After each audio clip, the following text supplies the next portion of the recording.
Bildu gara, bildu. Bildu gara, bildu. Donostiarrok, gaur berri on batekin gatoz Bildukook. Aldaketa dator Euskal Herrira. Bazan garaia bai, baina iristear dago egun handia. Laster ikusiko duzue. El cambio ya está en marcha. El tren social, abertzale, soberanista y de izquierdas ya ha arrancado. Es el tren que nos va a llevar a esa liberación nacional y social que tanto necesitamos y para el que nos hemos comprometido las candidatas y candidatos de Bildu. Eta tren honek badu datorren maiatzaren 22an lehenengo geltokia.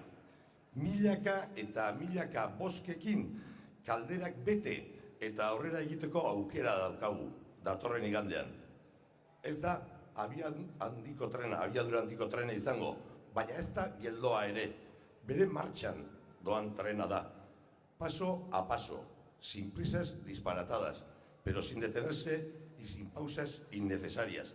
El tren del cambio está sumando cada día más vagones, más pasajeros y más makinistak. Zuek zeate makinistak, aldaketaren makinistak. Y al tiempo, otros nos dicen que son el cauce central del pueblo vasco. Pues no, el cauce central es el pueblo que se levantó poses eta algaraz aurreko ostegunean gau magiko hartan Bilboko arenalean. Ese cauce central va a rebosar de votos de Bildu para desbordar el dique de contención en el que se ha convertido el Partido Nacionalista Vasco.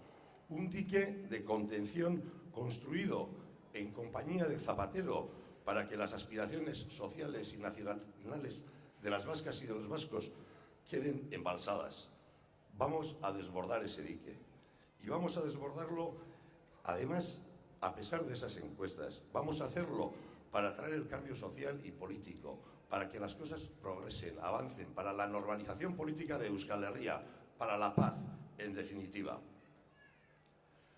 Y a esto le han puesto nombre.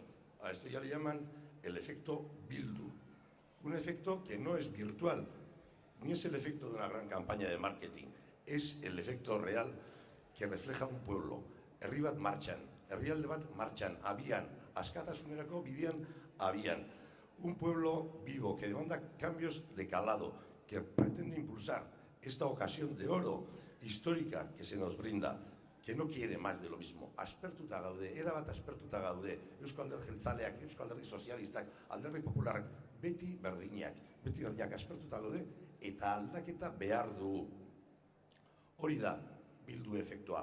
Eta horregaitik daude urduri. Oso urduri ikusten ditugu egun hauetan.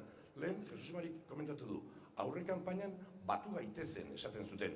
Egun hori ahaztuta dago erabat. Egun da, somos el cauce central. Un cauce central seco. Os adelanto. Por eso están nerviosos los políticos grises, de campaña gris. Los políticos del Partido Nacionalista Vasco y del Partido Socialista de Euskadi, que llevan décadas vendiéndonos mercancía política averiada, asentados en palacios y poltronas. Se ha acabado, por las cosas van a cambiar. Astebete, gelditzen zaigu, guzti hau ahalbideratzeko. Astebete honetan, ekarri behar ditugu bozkak, gure lankideak, gure senitartekoak, gure lagunak, erakarri behar ditugu bozkak Bilduren alde emateko, biltzeko, bozka horiek ere biltzeko. Jesús María Larrazabal nos ha hablado de la Huacheta. Ander Rodríguez ha citado a Galiano. Yo voy a ir un poco más lejos, más arriba. Armstrong, el astronauta, cuando dicen que cuando pisó la Luna, dijo aquello de, este es un pequeño paso para un hombre, un gran paso para la humanidad. Banik beste gauza izango dizuet. Bozka ematea, pausu txiki bat izango da norberaintzako. Baina bozka guzti horiek sekulako aurrera pauso izango dira askatasuna eta pakea ekartzeko Euskal Herria. Gora Euskadi askatuta! Gora Euskal Herria sozialista! Gora Bildu!